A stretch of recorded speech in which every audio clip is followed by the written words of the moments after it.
सुना हो लाई मुंह मीठा करा। अरे कौन है खुशी में? पहले मिठाई खा। हम बाप बन गई। तो बहुत खुशी के बात ये बाबू, बाकी हमारे ठकुल अच्छा नहीं पता हो गया। 10 साल हो गए तो बेटा बन सुनाई दी है।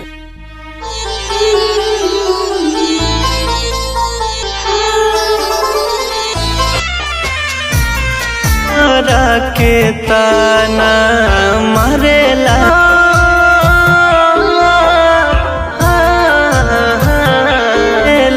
जमाना रोजाना किल कहा हरियाणा मिला मिटा गए